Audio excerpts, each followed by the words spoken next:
So welcome back everybody. We will be starting with our PPT number 2 from Dr. Shivin.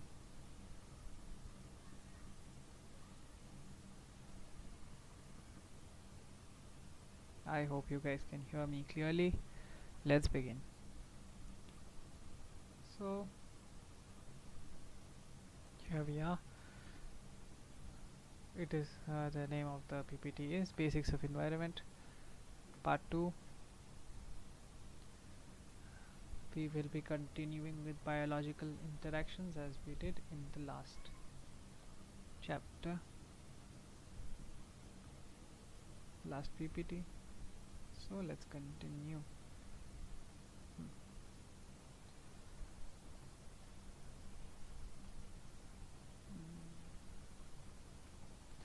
Let's say mutualism. Okay, mutualism means both must benefit in some way or the other. And farm aphids. Farm means domesticate, let's say, just as we do. So they farm aphids by protecting them from predators and moving them to new food sources. Why? In return, aphids secrete a sweet substance called honeydew that ants eat. So it is doing both of them a new favor. Aphids are getting new food sources and better places, and ants are getting honeydew. Next is pollination. Bees, butterflies and other insects feed on nectar and pollen of flowers.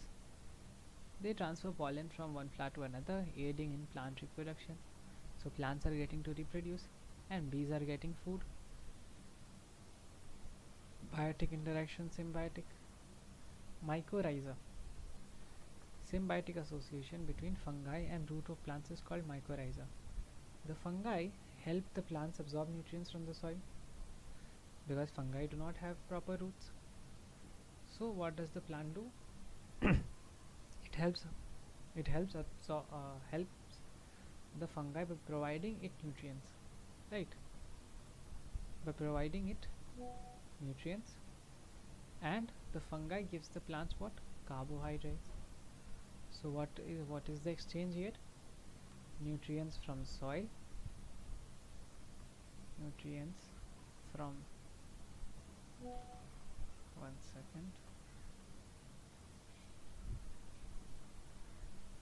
nutrients from soil exchanged with carbohydrates. Then we have coral and zooxanthellae. Coral reefs are formed by symbiotic relationship between corals and a type of algae called zooxanthellae. The algae provides coral with food through photosynthesis, while coral provides the algae with a protective environment and access to sunlight. Alright, what does the zooxanthellae get? It gets protective environment and sunlight access. What does the coral get? It gets food through photosynthesis. Proto-cooperation, which means primitive or early cooperation. Lions and hyenas are usually considered enemies, but sometimes they will steal a kill from another predator. This allows both the species to benefit from shared food. Or sometimes you will see that hyenas are waiting to grab the prey just after the lion is done eating whatever it wants to. Okay. Proto-cooperation is seen on lions and hyenas. Birds and grazing animals, such as species of birds, will follow grazing animals to feed on insects that are disturbed by the animal's movements. This benefits both birds who get access to food source and grazing animals who can get rid of insects that can harm their skin or eyes. Alright. Then there is parasitism, in which one is negatively affected and the other is positively affected. The parasite is positively affected and the victim is negatively affected. Ticks and mammals. Ticks are blood-sucking parasites that feed on the blood of mammals such as humans and deers. They benefit from the host's blood, while the host can be harmed by loss of blood and transmission of diseases. So it's a negative-positive relationship. Then we have dodder. Dodder is a parasitic plant that attaches itself to other plants, steals their nutrients and water. It benefits from the host resources, while the host can be harmed due to loss of nutrients and potential damage to its tissues. Alright, so let's search an image of a dodder so that you can remember it, recall it when needed. This is a dodder. Alright, Cuscuta is an example of a dodder. Look, it looks like veins and it envelops around a plant and steals its nutrients. So let's write Cuscuta here. Dodder, also called Cuscuta. Dodder, aka Cuscuta. Alright.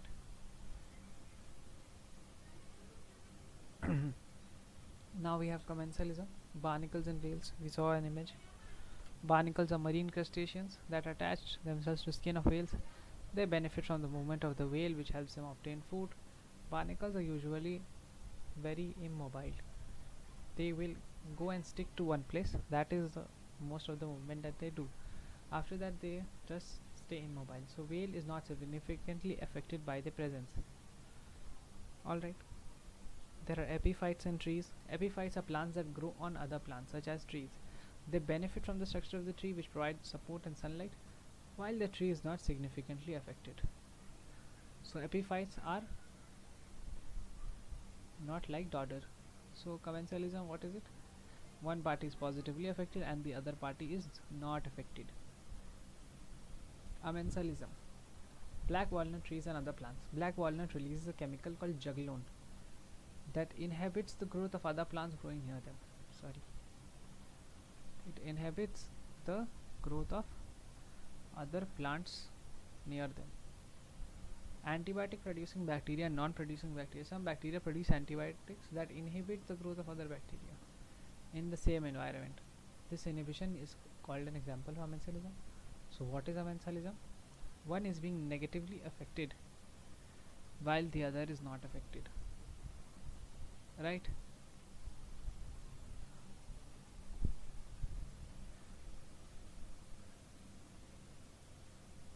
Competition, both are negatively affected. Lions and hyenas fight for the same prey. Trees in a forest compete for light. As they grow taller, they shade out and deprive other trees of sunlight and nutrients. Allelopathy or allelopathy is a chemical reaction between plants in which one plant releases chemicals and secondary metabolites that affect growth and survival and reproduction of other plants. Okay, so allelopathy is when one plant releases such chemicals or secondary metabolites which will inhibit the growth and survival and reproduction of other plants. Alright. The chemical produced by one plant species can either be harmful or beneficial to other plant species. Okay. It can either be harmful or beneficial. So allelopathy will encompass both. These chemicals can be released through leaching, volatilization, and decomposing of plant residues. Alright.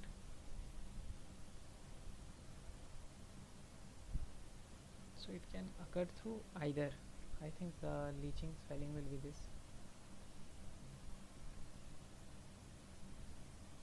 In this context, let's see.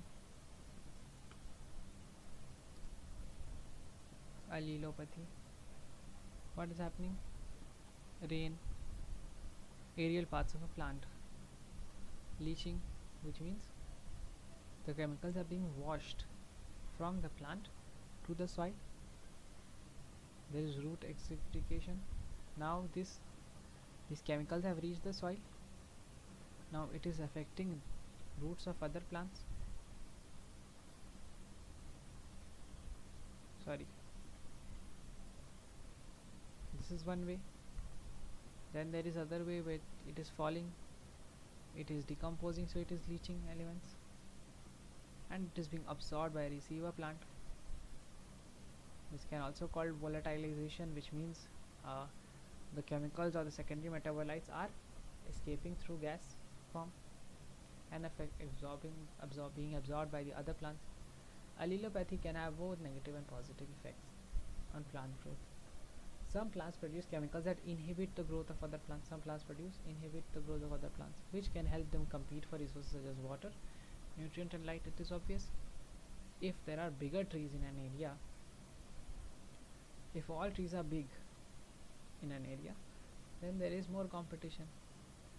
The smaller the neighboring plants are, there is less competition because they require less nutrients, less metabolites.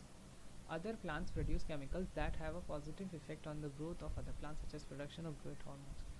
We already read the example of black walnut trees which release juglone, which is toxic to many plants and can inhibit the growth. Similarly, eucalyptus trees produce a chemical that can inhibit the growth of many other plant species, allowing them to dominate the surrounding vegetation. So we know two examples: black walnut, eucalyptus.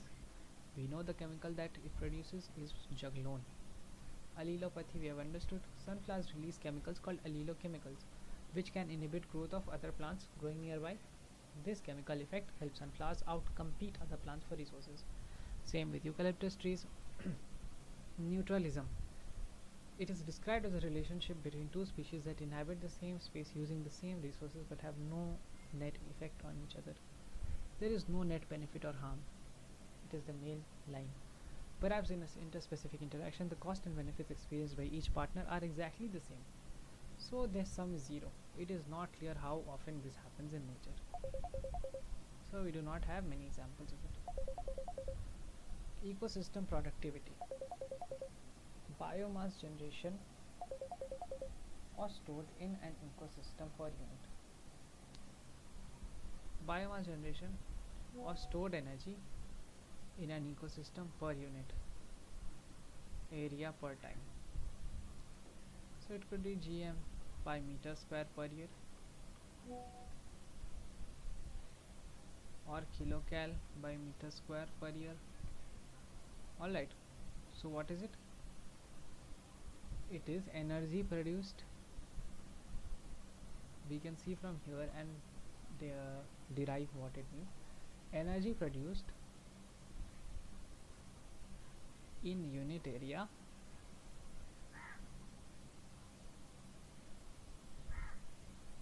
per unit time, let's say. Alright, energy produced per unit area per unit time. Alright, primary productivity is the rate of biomass production by autotrophs. Ecosystem productivity is divided into two ranges. It is gross primary productivity, or the GPP, and the NPP. What is the GPP? Is the ecosystem in the ecosystem is the rate of production of organic matter during photosynthesis. So it deals with photosynthesis. GPP minus respiration loss is NPP. Alright, so what is GPP? Rate of production of organic matter during photosynthesis. What is NPP? It is GPP minus respiration loss. Alright, secondary productivity is the rate of formation of new organic matter by consumers. The annual net productivity of the whole biosphere is around 170 billion tons dry weight of organic matter. Oceans make 32% while land makes 68%. Ecosystem productivity. Lower latitudes will obviously have higher productivity. Why? Because let's say this is the earth, right? And this is the equator. Why is it called the equator? One of the reasons it is called the equator because sunlight directly falls on the equator, which means equator is receiving more sunlight. As you go further away from the equator on either side, you start receiving less and less sunlight. So this will obviously be the most productive zone, and it will keep decreasing as we go further. Alright, as we get more sunlight in the tropics, high altitudes, lower altitudes get more sunlight, so there is more productivity in lower altitudes than higher altitudes.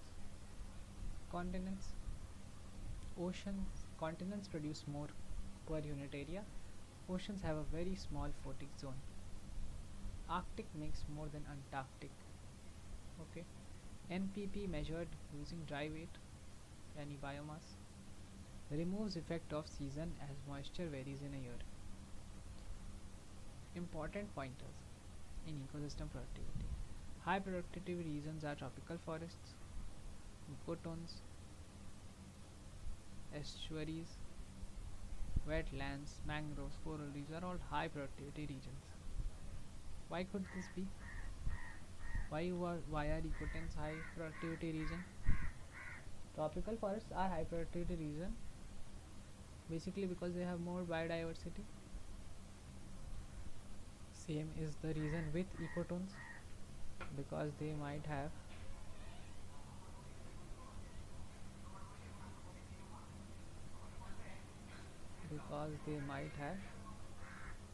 species that are specific to the region plus species from neighboring biospheres. Alright, then we have medium productivity regions like temperate forests, grasslands, savanna, steppes, freshwater lakes, farms, lands, oceans, and ocean bottom. Grasslands, obviously tropical grasslands will produce more. Savanna will obviously produce more because it is receives more sunlight than steppes. Now we have ecosystem productivity again. Some low productivity regions are desert, permafrost, mountain peaks. Arctic has more productivity, Antarctic is less. Tropical rainforest contributes 22% of total NPP, which is true, and open ocean about 24. Open oceans have far lesser rate of NPP but cover a larger area. The rate is less but the area is more. Alright. Overall terrestrial ecosystems contribute 66% while marine ecosystems produce 34%. Arctic, Antarctic we have already known. Arctic is just ice floating over the sea, not a landmass. Gets more sunlight, that is why Arctic amplification.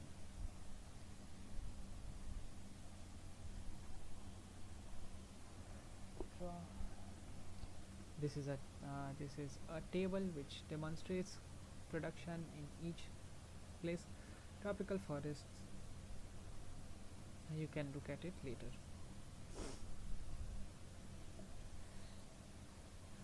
Average NPP, swamp and marshes are very high, streams and lakes.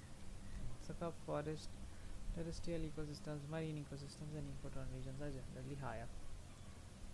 This is another diagram. Algal beds and reefs are low, tropic rainforest. Ecosystem collapse. It refers to the phenomena when an ecosystem rapidly loses their structure and function, with dramatic changes to their size or extent or the species that comprise them. Alright. These losses tend to homogenize and simplify the ecosystem. Why could this be happening? Let's say this is an ecosystem. Right. It had some lakes,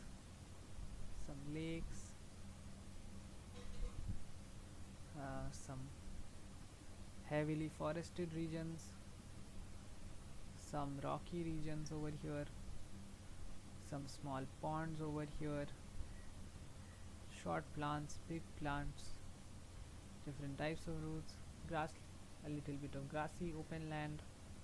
So it could support a lot of species, right? It could support a lot of species. So a lot of biodiverse species could live here, right? There could be a species that is primarily aquatic, There could be species that are totally terrestrial, totally aquatic, species that live on trees, to species that live amongst rocks. So we could have a lot of species. What happens if, let's say, a species, let's say the lake starts to dry, so we will lose all aquatic species that are totally aquatic, we will lose. Then we will start to lose the amphibious species, which will lead to the simplification of the ecosystem. It will become one dry landmass. It has become simplified. It will become homogenized. Since it will also become homogenized, homogenized is basically what? Same. Everything will become same. It can lead to catastrophic declines of carrying capacity and mass extinction. Alright, it can lead to mass extinction, the change if an ecosystem collapses, and also pose existential risk to human populations. One example is the Australia fire, there is American Dust Bowl. Ecological succession. An important characteristic of all communities is that their composition and structure constantly change in response to the changing environmental conditions, which is obvious. Ecological succession, gradually and fairly predictable change in species composition over a given area, is the ecological succession. The predictable change of a species composition over a given area is ecological succession. During succession, some species colonize an area and their populations become more numerous, whereas the populations of other species decline and even disappear. The changes are gradual, fairly predictable. This is called succession. These changes finally lead to a community that is equilibrium and with the environment called climax community. So let's say that a new species gained ecological succession in an area and it now inhabits most of the area. It will lead to a new sort of equilibrium with the present species which have not been wiped out. This new sort of equilibrium in the environment is called climax community. Climax means final, so it is a final community. Now we have ecological succession. We have some bullet points which we need to know. Serre, entire sequence of communities that successively change in a given area is serre. Serral communities, individual transitional communities. Sequence, primary species, serral communities, and climax community. Alright, what is this? A serral community is transitional community, right? And in the end it will lead to a climax community. So these are three phases of communities. Primary succession occurs in an area where no living thing has existed, say bare rock, right? Let's say this is an area, it is barren, no organism has ever lived here. Now let's say a lizard population from somewhere has reached here and is starting to populate the area. This phenomena will be called as primary succession. Secondary succession will begin when in areas where natural biotic communities have been destroyed, such as abandoned farmlands, burned or cut forests, lands that have been flooded. Primary succession, newly cooled lava, bare rock, newly created pond, reservoir. Establishment of a new biotic community is generally slow. Before a biotic community is established, soil is needed. Depending on climatic conditions, soil formation may take many years. Secondary succession, in areas where natural biotic communities have been destroyed, some soil is already present, therefore it is faster. As succession is proceeding, it is possible that human or natural induced disturbance could convert a particular serral stage into a previous stage. Alright. Wet ecological succession in plants. Wet areas known as hydrarch succession. The progress is from hydrarch to mesic conditions. So let us first discuss what does hydrarch mean, right?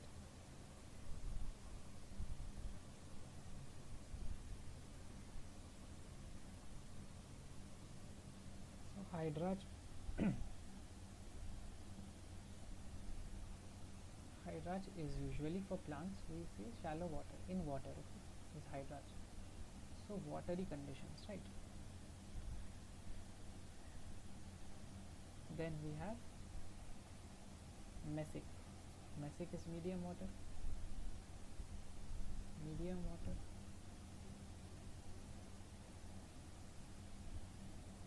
No water. Alright.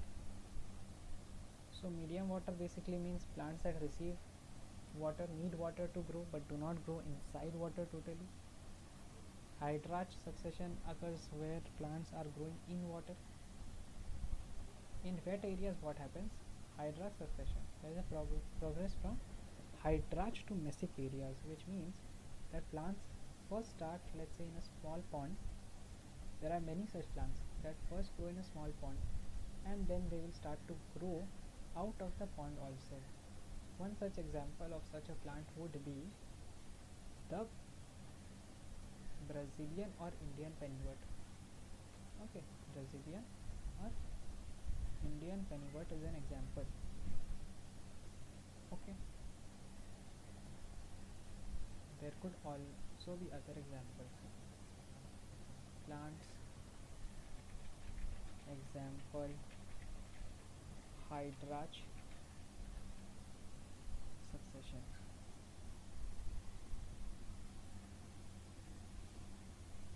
It could be marsh meadows, you see, reed swamp. So it could be such plants also which are shown in hydrarch succession. This is an example of what happens in hydrarch succession.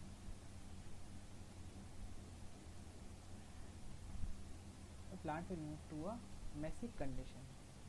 Alright, plants will move, sorry, not one particular plant. Okay, plants will move to a mesic condition, which means partially watery conditions, which means xeric condition is a dry area. It will pass from xeric to meric condition. So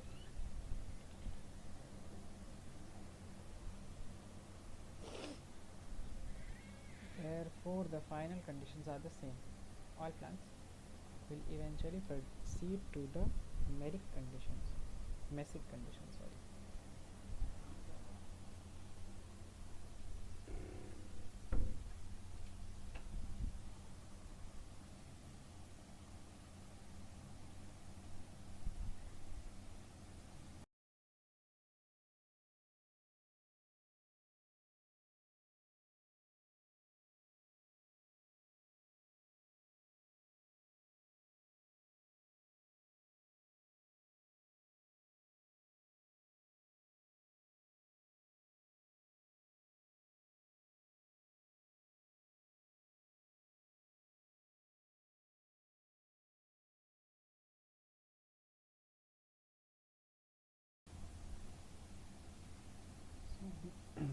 So now we will go from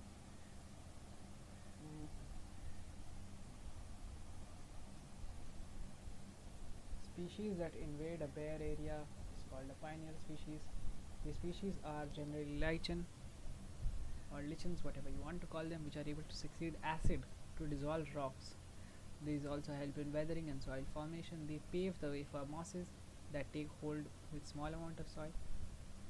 Later, stable climax communities formed. Wet conditions pioneers are phytoplanktons, which followed by rooted submerged plants, followed by rooted floating angiosperms, marsh swamps, scrubs, and finally trees. This image is a good example of that occurring. There is phytoplankton, it becomes, then there is a submerged plant stage, there is a reed plant swamps, there is a submerged free floating plant stage. Okay, there are many such plants. Let's say what is a submerged plant state. It could be water wisteria. Water wisteria is a submerged plant. What could be a floating plant? It could be lotus. Lotus is a floating plant.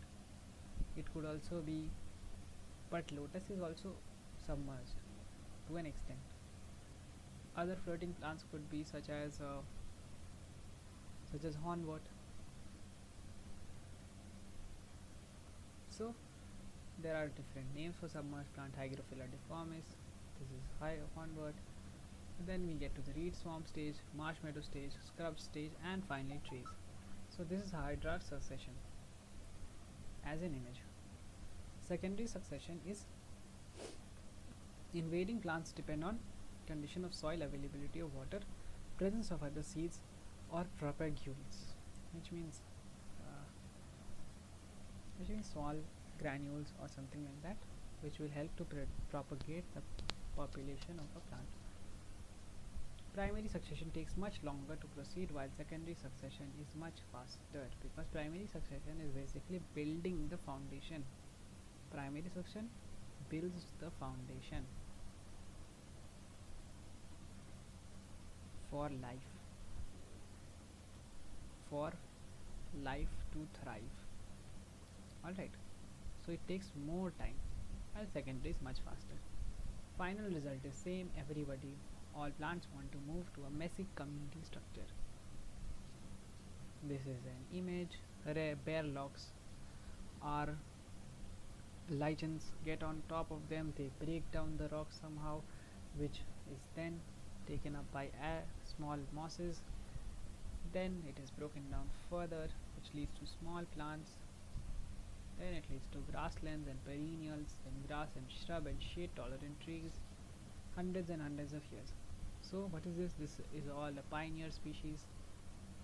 Pioneer, which is starting, intermediate species is the middle, and just before the final is the a stable climax community. Moving to ecological succession, we have water,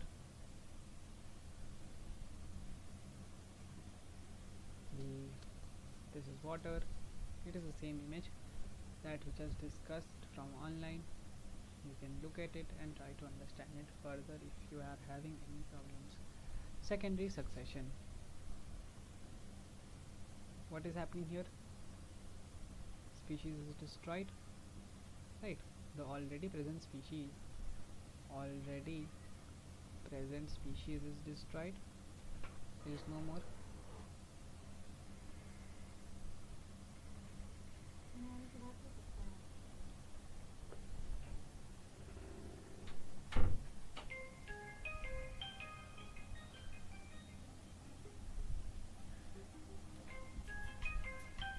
I will be continuing this in the next